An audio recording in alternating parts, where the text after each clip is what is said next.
कृषी अधिकारी Facebook page तसेच द फार्मबुक यूट्यूब चॅनेल तर्फे आजच्या आपल्या ह्या 177व्या वेबिनार कार्यक्रमात आपल्या सर्वांचे सहर्ष स्वागत। आजच्या या 72व्या प्रजासत्ताक दिनाचे औचित्य साधून सहाय्यक कृषी अधिकारी फेसबुक पेज यांनी खास निमंत्रित केलेले आहेत, ते म्हणजे माननीय श्री तानाजी संभाजीराव चिखले साहेब। ते सध्या SRPF state reserve police force Daund येथे कार्यरत आहेत कमांडंट या पदावर। त्यांचा जर थोडक्यात आपण इथं उल्लेख करायचा म्हटला तर साहेबांचं मूळ गाव वाळवा तालुक्यात आहे, सांगली जिल्ह्यातील। त्यांनी त्यांचे BSc ॲग्रीचे शिक्षण कृषी महाविद्यालय कोल्हापूर येथे पूर्ण केले। त्यानंतर महात्मा फुले कृषी विद्यापीठ राहुरी जिल्हा अहमदनगर येथून MSc चे पदव्युत्तर शिक्षण पूर्ण केले। सन 2005 साली महाराष्ट्र लोकसेवा आयोगामार्फत त्यांची DYSP या पदी निवड झाली। निवड झाल्यानंतर त्यांचे पहिले नेमणुकीचे ठिकाण औरंगाबाद जिल्ह्यातील कन्नड पैठण येथे उपविभागीय पोलीस अधिकारी म्हणून होते। त्यानंतर ॲडिशनल SP नांदेड आणि बारामती येथे त्यांनी कामकाज पाहिले आणि सध्या SRPF म्हणजेच state reserve police force Daund येथे कमांडंट या पदावर कार्यरत आहेत। माननीय चिखले साहेबांनी महाराष्ट्र संघटित नियंत्रित गुन्हेगार नियंत्रण कायदा म्हणजेच मोक्का या कायद्याविषयीचे सखोल ज्ञान त्यांना आहे। त्यांनी त्याच्यामध्ये उल्लेखनीय कामकाज केलेले आहे। त्यांची बरीचशी सेवा ही अतिउच्चतम व्यक्ती तसेच अगदी राष्ट्रपती पातळीवरच्या व्यक्तींच्या सुरक्षेसाठी सुद्धा त्यांनी काही काळ काम केलेलं आहे। असे आजच्या वक्त्यांसाठी आपण आजच्या ह्या प्रजासत्ताक दिनी एक शेतीच्या संदर्भात वेगळा विषय दिलेला आहे, तो म्हणजे शेतकऱ्यांचे शेतावरील जे किरकोळ स्वरूपाची भांडणे असतात, अगदी बांधावरून भांडणे असतात, भावकीचे काही किरकोळ स्वरूपाचे वाद असतात, शेत रस्ता किंवा पाणंद रस्ता येथे अडवणूक करणे याविषयीचे पर्यावसन भविष्यात काय होऊ शकते, त्याची फलनिष्पत्ती किती वाईट होऊ शकते आणि ते होऊ नये म्हणून आज श्री चिखले साहेब आपल्याला इथे मार्गदर्शन करण्यासाठी आलेले आहेत। मी साहेबांचे इथे स्वागत करत आहे। नमस्कार। नमस्कार चिखले साहेब, आपणास विनंती आहे आपण आजच्या ह्या 72व्या प्रजासत्ताक दिनाच्या औचित्यावर या थोड्याशा आगळ्या वेगळ्या विषयावर मार्गदर्शन करायचंय। धन्यवाद। तर आज आपण जे मला संधी दिली त्याबद्दल मी खरंच धन्यवाद देतो माझे मित्र श्री संतोष पाटील आणि त्यांच्या संपूर्ण ग्रुपला। कारण बऱ्याच वेळेस आम्ही पोलिसिंग या क्षेत्रामध्ये काम करत असताना आम्ही ग्रामीण स्तरावर काम केलंय, त्यावेळेस शेतकऱ्यांच्या जास्तीत जास्त अडचणी असतात। त्यामध्ये जसा उल्लेख केला त्यानुसार काही बांधावरून वाद असतात, काही इतर ठिकाणी रस्त्यावरून वाद असतात। म्हणजे अशा वेगवेगळ्या वादातून हा जो वाद होतो त्याची सुरुवात म्हणजे वाद हा शेवटचा टप्पा असतो प्रत्येक भांडणाचा किंवा अगोदर कुरबुरीचा। त्यानंतर वादानंतर परत त्याचं रूपांतर वेगवेगळ्या प्रकारांमध्ये होतं, परंतु वाद हा शेवटचा टप्पा असतो। त्याच्यापूर्वी काहीतरी किरकोळ बरीच चर्चा किंवा थोडक्यात प्रकरण झालेली असतात। यामध्ये पहिलं प्रकरण असतं की बांध एकमेकाला शेजारचा असतो, त्यावेळेस बांध कोरण्याचा प्रकार आढळून येतो किंवा थोडक्यात बांध ढकलण्याचा प्रकार आढळून येतो किंवा थोडक्यात एकमेकाशी त्या अनुषंगाने मुलांची काही वादावादी होती की माझे क्षेत्र त्या ठिकाणी आहे किंवा जे बांध आपण किंवा बांधावरती जी खुणा केलेल्या असतात त्या इकडे तिकडे ढकलण्याचा प्रकार होतो किंवा सामायिक विहीर असेल तर ते पाणी देण्यावरून वेगळे प्रकार आढळून येतात। म्हणजे अशा प्रकारे अनेक प्रकरण असतात आणि त्याच्यानंतर सर्वात शेवटी तो वाद होतो। मग हा शेतकऱ्याचा वाद सुरुवात झाल्यानंतर ज्यावेळी हे प्रकरण पोलीस स्टेशनला येतं त्यावेळेस पोलिसांची कार्यपद्धती मी तुम्हाला सांगतो। या ठिकाणी पोलिसांच्या समोर प्रकरण आल्यानंतर संबंधित जो बीट जमादार असतो त्या 5-7 गावासाठी एक अंमलदार नेमलेला असतो, त्या समोर प्रकरण येतं आणि त्या समोर प्रकरण आल्यानंतर दोन्ही ज्यांनी तक्रार दिली तो व्यक्ती आणि ज्याच्या विरुद्ध तक्रार घेतली ती व्यक्ती असे दोन्ही व्यक्ती समोरासमोर येतात। मग त्या प्रकरणाची शहानिशा केली जाते की कुणाची चूक आहे, कुणाचा अग्रेसिव्हपणा आहे किंवा कुणाचा जास्त तो त्या ठिकाणी दमबाजी करतोय, अशा दोन्ही प्रकारची शहानिशा केली जाते. आणि ही शहानिशा केल्यानंतर यामध्ये ठरवलं जातं की कुणाची चूक आहे. मी आपल्या सर्वांना पुन्हा एकदा सांगतो की हे जे शेतीचे वाद असतात हे ऍक्च्युली दिवाणी स्वरूपाचे वाद असतात. मग दिवाणी स्वरूपाच्या वादामध्ये पोलिसांना खूप कमी अधिकार असतात. हे दिवाणी स्वरूपाचे जे वाद असतात याचे अधिकार जास्तीत जास्त रेव्हेन्यू म्हणजे महसूल विभागाला असतात आणि त्यानंतर भूमापन लेखन जे भूमी योजना अधिकारी असतात त्यांना असतात. म्हणजे फक्त पोलिसांचा रोल या ठिकाणी असा होतो की वादानंतर जी काही हिंसा होते किंवा जी हाणामारी होते ते होऊ नये याकरता ते जे समोरची जी पार्टी आलेली असतात त्यांच्यावर जो कोण अग्रेसिव्ह असतो किंवा जो कोणी आगाऊ असतो त्याच्यावरती प्रतिबंधात्मक कारवाई करणे. तर अशा प्रकारची कारवाई पोलिसांना करावी लागते. म्हणजे जे प्रतिबंधात्मक कारवाई म्हणजे जे फौजदारी प्रक्रिया संहिता जे आहे त्यामध्ये कलम 107 अन्वये जो तुम्ही इथून पुढे ह्या प्रकरणामध्ये शांतता राखावी यासाठी हे एक कायद्याचं कलम आहे सीआरपीसी मध्ये आणि ते कलम आम्ही ते प्रोसीड करतो आणि तहसीलदारासमोर त्या अनुषंगानं दोन्ही पक्षाचं म्हणणं ऐकून जो आगाऊ पक्ष असतो त्याच्यावरती प्रतिबंधात्मक कारवाई म्हणजे इथून पुढे मी भांडणार नाही अशा स्वरूपाचं एक बॉन्ड पत्र किंवा प्रतिज्ञापत्र द्यावं लागतं. म्हणजे अशा प्रकारचं ही पोलिसांची भूमिका असते. मग पोलिसांच्या भूमिकेनंतर पुन्हा जर काय वाद वाढले तर मग पुन्हा वाद वाढल्यानंतर त्यामध्ये बऱ्याच प्रकारची मोठी हाणामारी होते. जसे आपण ग्रामीण भाषेत म्हणतो की हाफ मर्डर अशा प्रकारचे म्हणजे गंभीर सुद्धा गुन्हे त्यातून घडतात. त्यासाठी शेतकऱ्यांना किंवा शेतकरी बांधवांना माझी एकच विनंती राहील, जर काय आपले वाद असतील, ज्या प्रकारचे वाद असतील शक्यतो वाद करूच नका. कारण काय होतं वाद केल्यानंतर काय होतं जी आपली शेती करण्यातली जी एनर्जी असते ती एनर्जी आपली वादाकडे डायव्हर्ट होते किंवा वादाकडे लक्ष जाते आणि त्यामुळे आपल्या शेतीकडे दुर्लक्ष होतं. जे आपला मूळ घटक आहे शेतकऱ्यांचा त्या घटकाकडे दुर्लक्ष होतं. म्हणजे अशी बरीच उदाहरणं मी ऐकलेली आहेत किंवा मी पाहिलेली स्वतः की आपल्याला माहिती असतं की मी पण शेतकऱ्याचा मुलगा आहे त्यामुळे आपल्याला सगळ्याच गोष्टी माहिती आहेत की अशा बांधावरनं म्हणजे 1-2 गुंठे क्षेत्र जात असतंय तेवढ्यावरून पूर्ण हक्क म्हणजे 307 सारखे गंभीर गुन्हे 302 सारखे सुद्धा गंभीर गुन्हे त्यामध्ये आढळून येतात. म्हणजे त्या पूर्ण कुटुंबाचं नुकसान या गोष्टीमुळे होत असतं. म्हणजे फक्त 1-2 गुंठ्यासाठी जास्त मॅटर मोठं नसतंच. म्हणजे अशा प्रकारे आपण शेतकऱ्यांनी सुद्धा ठरवलं पाहिजे की कोणत्या गोष्टीकडे लक्ष द्यायचं. मी असं म्हणत नाही की त्यामध्ये तुम्ही ते क्षेत्र सोडा, परंतु कोणताही वाद वाढत असताना आपण त्याचा एक साकल्यपूर्वक विचार केला पाहिजे की यातून आपला फायदा किती नुकसान किती.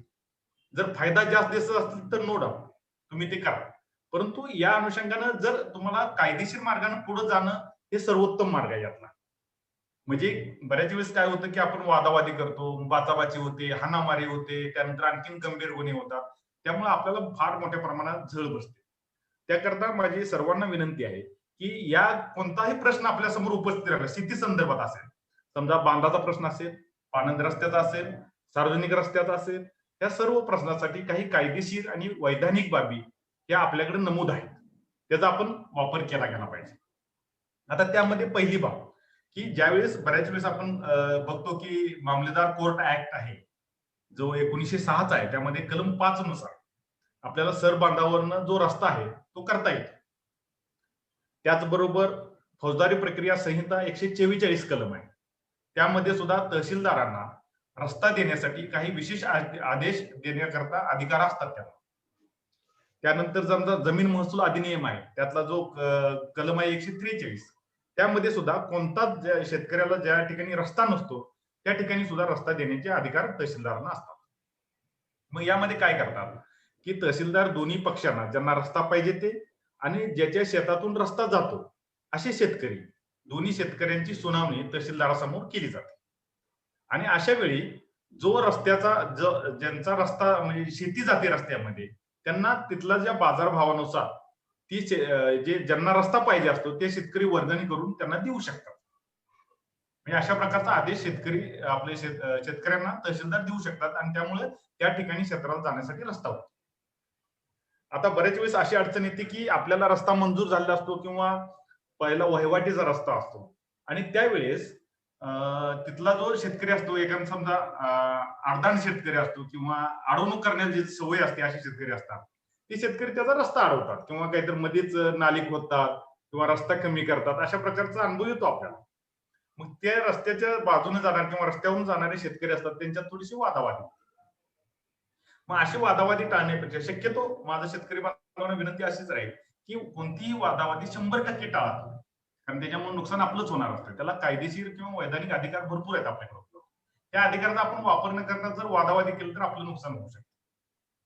आणि त्यानंतर मग काय करायचं, आपण असा प्रकार जर आढळून आला आपल्याला, तर त्यामध्ये आपल्याला त्या ठिकाणी जे तहसीलदार आहे यांच्याकडे परत अर्ज करून, की आपण दिलेला रस्ता किंवा वहिवाटीत असलेला रस्ता यामध्ये अडथळा हे लोक आणत आहेत.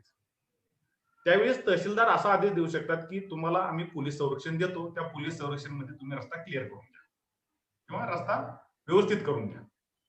हा तहसीलदार आदेश देऊ शकतो किंवा यामध्ये न्यायालय सुद्धा आपली भूमिका मांडू शकतात आणि कायदेशीरित्या जर रस्ता असेल तर न्यायालय सुद्धा पोलिसांना आदेश देऊ शकते, की तुम्ही पोलीस संरक्षणात हा रस्ता मोकळा करून द्यावा. म्हणजे अशा प्रकारे आपल्याला थोडासा म्हणजे विचारपूर्वक आपण एकत्रित 2-4 शेतकरी 5-6 शेतकरी एकत्रित आणून जर कायदेशीर सल्ला घेतला तर आपल्याला चांगल्या प्रकारे कायद्याची आणि पोलिसांची मदत मिळू शकते. या व्यतिरिक्त जर समजा आपण तो सल्ला न घेता जर वादावादी केली किंवा हाणामारी केली तर पोलिसांचं काम असं असतं त्यामध्ये, की हाणामारी केली हे ज्या मूळ कारणापाशी पोलीस जातातच, परंतु त्यानुसार त्याशिवाय जर समजा तुम्ही हाणामारी केली ते 324 चा गुन्हा लागतो किंवा 307 चा लागतो किंवा 302 चा लागतो, अशा बऱ्याच ठिकाणी गुन्हे लागून मग जो शेतकऱ्यांनी किंवा ज्यांनी थोडक्यात आरोपी असतात त्यांना पोलीस अटक करून त्यांना लॉकअपमध्ये टाकतात. आणि लॉकअपमध्ये टाकलं की मग चार्जशीट होऊन ते कोर्टात जातं. कोर्टात परत बरेचसे चक्रा माराव्या लागतात. म्हणजे पहिल्यांदा पोलीस स्टेशनला, त्यानंतर कोर्टात, अशा चक्रा मारून आपलं जवळ-जवळ एक 4 ते 5 वर्ष असं वाया जातं. म्हणजे आपल्याला बराचसा त्यामधून त्रास जाणवतो. तर हा त्रास टाळण्यासाठी आपल्याला, की कायदेशीर बाबीतनं आपण गेलं तर आपली खूप मोठ्या प्रकारची एनर्जी किंवा ऊर्जा वाचते आणि ती आपल्याला शेतीला देऊन त्यातून आपल्याला चांगलं उत्पन्न काढू शकतो आपण. मग आता आपल्या बऱ्याच वेळेस जाणवतं, की या ठिकाणी काही किरकोळ वाद असतात. काही सामायिक विहिरीचे असतात आणि त्यानंतर काही जे समजा शेतीचं मार्किंग केलेलं काही पोल्स असतात ते पाडण्याचे असतात किंवा आणखीन बऱ्याच प्रकारचे बांध कोरण्याचे पण प्रकार असतात. पण अशा वेळी बऱ्याच वेळेस लक्षात येते, की शेतकरी बांधून एक लक्षात घ्या, की आपली बऱ्याच वेळेस चुकी नसते. आपलं रस्त्यावर वाहन चालवत असताना आपण बघतो, की आपल्या वाहनाची चुकी नसते, पण पुढून समोर येऊन आपल्याला धडकतो. मग अशा वेळी आपल्याला बऱ्याच वेळेस काय असतं, की आपली चुकी नसली तरी आपल्याला पश्चाताप होतो किंवा त्रास होतो थोडक्यात. ते असं बऱ्याच वेळेस घडत असतं. त्यामुळे कुठल्याही गोष्टी, समजा आता आपला एखादा शेतकरी जो बांध कोरणार आहे तो तुमचा ऐकतच नाही असं असतं बऱ्याच वेळेस, किंवा जो रस्ता अडथळा करणार असतो तो कुणाचंच ऐकत नाही. मग अशा वेळी ह्या कायदेशीर गोष्टी जर आपण केल्या, नक्कीच करू शकतो. फक्त आपल्याला त्यात काय थोडं मार्गदर्शन, थोड्या कुणाची तर सल्ल्याची गरज असते आणि तुम्हाला त्या ठिकाणी पुढे जाऊन तो सल्ला घेऊन त्या ठिकाणी आपण कायदेशीर प्रक्रिया राबवून आपलं व्यवस्थितरित्या आपण सर्व आपलं एनर्जी कुठं हे वाया न जाता आपला प्रश्न सॉल्व्ह करू शकतो. आता आपल्याला 1-2 उदाहरण देतो मी, की बऱ्याच वेळेस आपण शेती खरेदी करताना काही त्या ठिकाणी एक प्रश्न तयार होतात.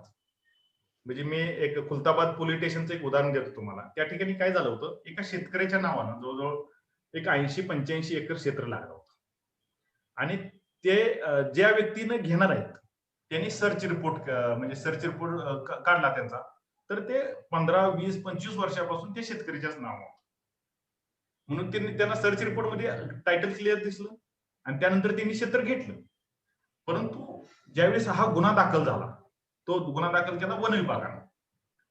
म्हणजे त्याच्या पाठमागची हकीकत तुम्हाला सांगतो, की वन विभागाचं ते क्षेत्र होतं आणि ज्यावेळेस तालुका निरीक्षक भूमी अभिलेख हे क्षेत्र कुणाचं हे डिक्लेअर करतात, त्यावेळेस समजा त्या गावामध्ये जाऊन ते डिक्लेअर करतात, की हे क्षेत्र याचं आहे, याचा कुणाचा आक्षेप असेल तर आता सांगा, अशा स्वरूपाचं डिक्लेरेशन देतात. त्यावेळी वन विभागाचं त्या गावामध्ये कोण आलं नव्हतं, त्यामुळे क्षेत्र त्या शेतकऱ्याच्या नावावर लागलं आणि ते शेतकऱ्याचं नाव लागल्यानंतर 25-30 वर्ष त्याच्याच नावावर राहिलं आणि त्यामुळे सर्च रिपोर्ट मध्ये टायटल क्लिअर मिळालं, परंतु ते ऍक्च्युअली वन विभागाचं होतं.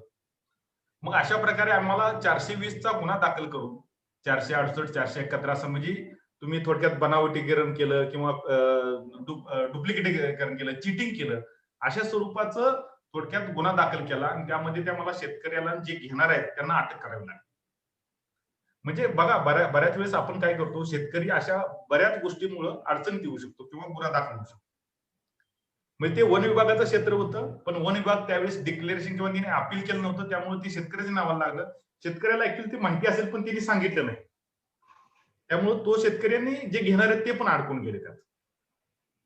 आणि तालुका निरीक्षक भूमी अभिलेख यांच्याकडून या कायद्यामध्ये एक कलम आहे त्यांना, की अशाच प्रकारचं समजा 20 किंवा 50 वर्षानंतर जरी त्यांच्याकडे अपील आलं तर ते क्लिअर करून देऊ शकतात. त्यामुळे ते त्यातून सुटून गेले.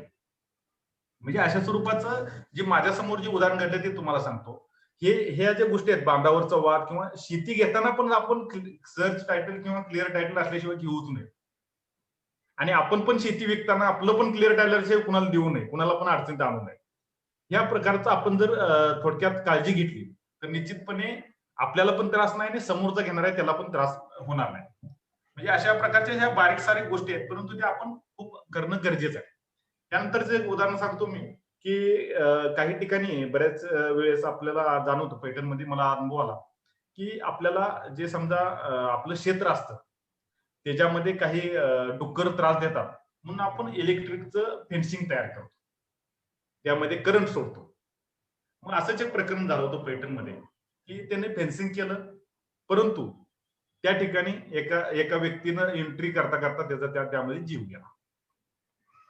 म्हणजे ऍक्च्युली ह्या ज्या गोष्टी आहेत त्याच्यामुळे आम्हाला त्या व्यक्तीवरती 304 जे कलम आहे आयपीसी मधलं ते लावावं लागलं, जेणेकरून ह्याला माहित असताना की ह्याला कुठल्याही व्यक्तीचा स्पर्श झाला तर त्यात त्याचा मृत्यू होऊ शकतो, तरी सुद्धा त्याने हे लावलं. म्हणजे त्याच्या मृत्यूस कारणीभूत हा शेतकरी ठरला. म्हणजे आपलं असंच बऱ्याच वेळेस शेतकरी करतात. म्हणून मी एक उदाहरण दिलं तुम्हाला, की इलेक्ट्रिक फेन्सिंग करतात, परंतु त्यामुळं प्राणी जाऊ शकतो. प्राणी जर गेला, प्राण्यात जीव गेला तर वन विभाग तुमच्यावर कारवाई करू शकतं. माणूस जर गेला तर पोलीस तुमच्यावर कारवाई करू शकतो. म्हणजे अशा स्वरूपाचं थोडक्यात आपल्या आपण जी कृती करतो त्यावेळी बऱ्याच वेळेस शेतकऱ्यांना माहित नसतं की ह्याच्यामुळे काय त्रास होणार, परंतु अशी उदाहरणं घडली आहे. त्यामुळं बऱ्याच वेळेस हा त्रास जाणवतो, शेतकऱ्यांना जाणवतो आणि माहित नसतं. त्यानंतर तुम्हाला बऱ्याच वेळेस सांगितलं, या कोर्ट केसेस ज्या आहेत, आपण एखादं समजा प्रकरण झालं, सिव्हिल दावे असून किंवा दिवाणी दावे असून देत. आता शेती संदर्भातले जे दावे आहेत ते दिवाणी दावे आहेत, पण शेतीवरून वाद जर झाला तर आपल्याला पोलीस स्टेशनला एनसी दाखल करून, अदखलपात्र गुन्हा दाखल करून आपल्यावर प्रतिबंधक कारवाई केली. हाणामारी झाली तर दखलपात्र गुन्हा होऊन आपल्याला अटक केली जाऊ शकते. हे दावे तुम्हाला सांगितले, पण हे जर यातला दिवाणी दावा जो आहे तो मान्य न्यायालयात अनेक वर्ष चालतो. आपल्याला माहिती आहे की न्यायालयात प्रकरण बरीच वर्षे पेंडिंग आहेत. मग त्यांना ते प्रकरण लगेच तात्काळ घेता येत नाही. त्यामुळे असेच 5-10 वर्षे 15 वर्षे असे काही वाद चाललेले आपण पाहतो. तर या वादाचा परिणाम काय होतो, संपूर्ण कुटुंबावर होतो आणि आपल्या थोडक्यात त्या व्यक्तीवरती होतो. मग आठवड्याला किंवा महिन्याला कोर्टात जाणे, चक्रा मारणे अशा स्वरूपाचा त्रास झाला. तर त्यापेक्षा माझं सर्व शेतकरी बांधवांना विनंती आहे की कोर्टात जाण्यापेक्षा काही कायदेशीर प्रक्रिया आपण जर अवलंबली तर पुढचा त्रास वाचू शकतो. अशी आपण भांडणं बघितली बरेच वेळेस की ते पुढच्या पिढीत सुद्धा भांडणं जातात. ते म्हणजे आपल्या पिढीतून पुढच्या पिढीत सुद्धा तो त्या मुलांना किंवा आपल्या लोकांना त्रास होतो. त्याकरता सर्वसाधारणपणे शेतकऱ्यांनी समंजस भूमिका घेऊन आपलं कोणतंही नुकसान न होता सुद्धा आपल्याला व्यवस्थितरित्या प्रश्न सोडवता येतो याची जाणीव असणं खूप शेतकऱ्यांना गरजेचं आहे. नाहीतर काय होतं, मग सगळ्यांनाच त्रास वाढत जातो. आता आपण बऱ्याच वेळेस पाहतो की आपले काही शेतकरी बांधव एखाद्याला समजा पतसंस्थेत असेल, सहकारी बँकेत असेल किंवा नॅशनलाइज बँकेत असेल, एखाद्या शेतकऱ्याला कर्ज काढण्याकरता काही लोक जामीनदार राहतात.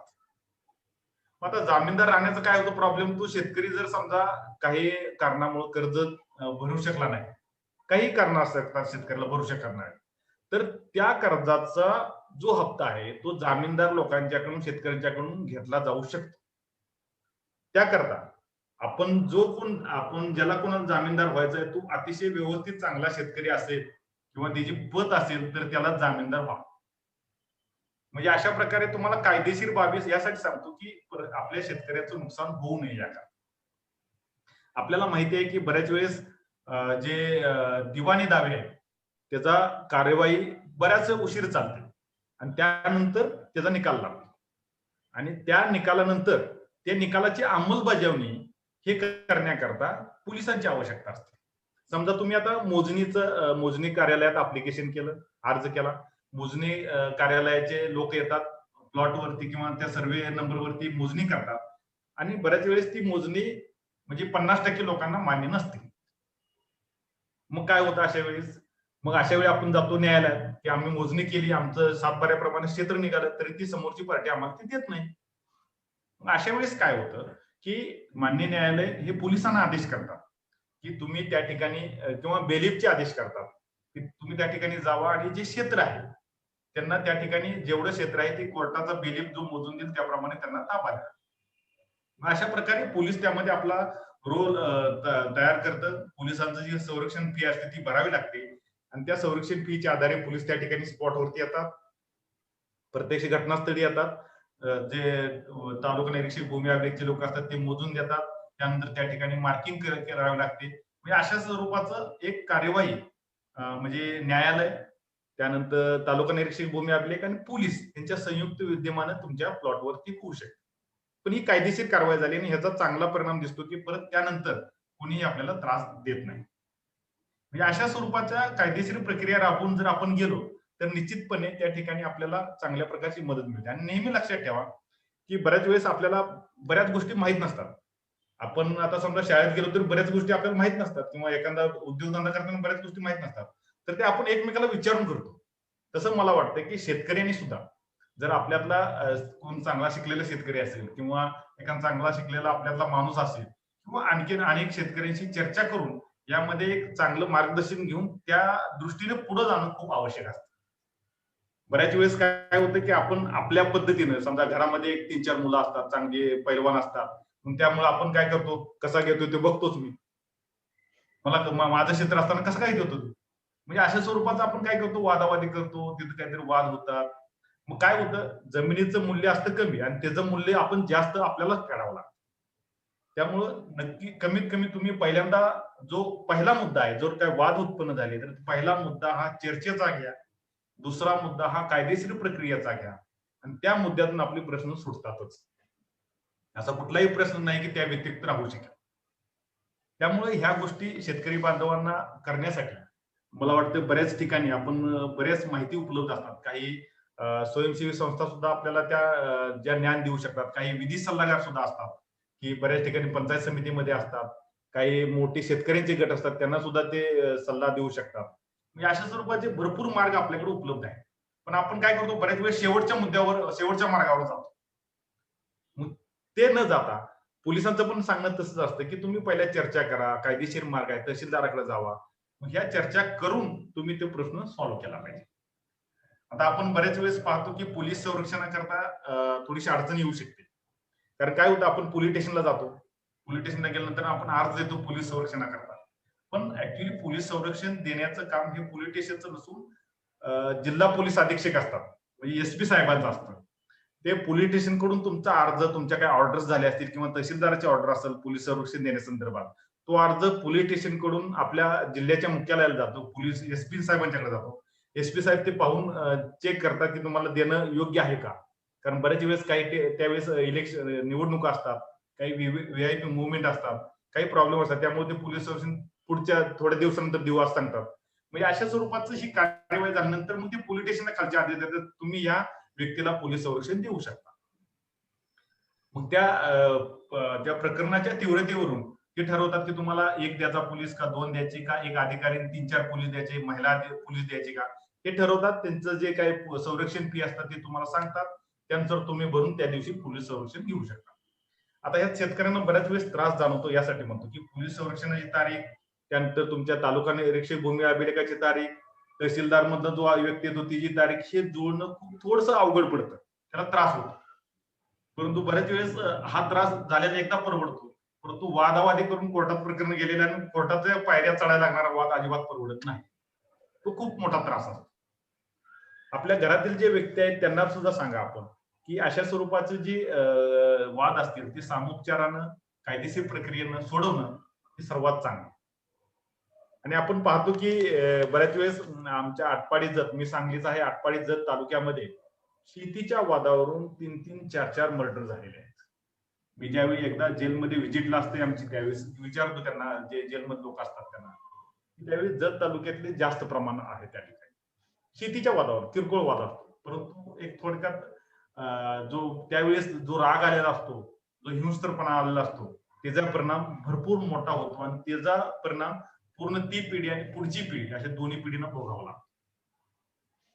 त्यामुळे शेतकरी बांधवांना माझ्या कळकळीची विनंती आहे, की तुम्ही ह्या प्रश्न कायदेशीर मार्गाने सोडा. जास्तीत जास्त लक्ष तुम्ही शेतीवरती जर दिलं तर उत्पन्न वाढवून नक्कीच त्यामुळे फायदा होऊ शकतो. आता माझे मित्र श्री संतोष पाटील यांनी आणि त्यांच्या पूर्ण टीमनी हा जो उपक्रम चालू केलेला आहे, तो निश्चितच खूप लाभदायी आहे. कारण ज्यावेळेस आपण पाहतो, की ज्यावेळेस आपण नवीन गोष्टी ऐकतो, त्यावेळी विचार आपल्या डोक्यात येतात, की चांगलं उत्पन्न, सेंद्रिय शेतीचं उत्पन्न किंवा असे काही प्रश्न होतील त्यांच्या बद्दलची माहिती जर आपल्याला मिळाली, तर निश्चितपणे त्याचा त्या आपल्या शेतकरी बांधवांना खूप चांगल्या प्रकारे फायदा होतो. आणि एक फोरम तयार केले ते निश्चितच कौतुकास्पद आहे, ज्याच्यातून आपल्या शेतकरी बांधवांना सर्व प्रकारची माहिती मिळू शकते.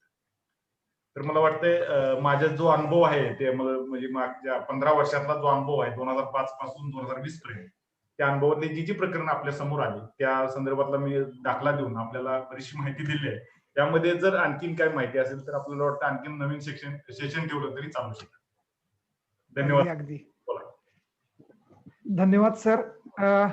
अगदी मार्मिकपणे तुम्ही सांगितलेलं आहात की किरकोळ कारण असतं, क्षुल्लक कारण असतं आणि राग सहन न करता आल्यामुळे त्याचं पर्यावसन जेलमध्ये जाणं, स्वतः डिस्टर्ब, कुटुंब डिस्टर्ब आणि पुढची पिढी देखील काही वेळेस यामध्ये विनाकारण त्याच्यामध्ये ओढली जाऊ शकते. आणि हे सगळं करण्यापेक्षा आपण आपल्या 1-2 गुंठे शेतीला वाचवून किंवा त्यात वाद करण्यापेक्षा आपण ती एनर्जी किंवा ती ऊर्जा सकारात्मकतेच्या दृष्टिकोनातून उत्पादन वाढवण्यासाठी शेतकऱ्यांनी वापरली पाहिजे. असा एक चांगला संदेश आपण दिलेला आहात.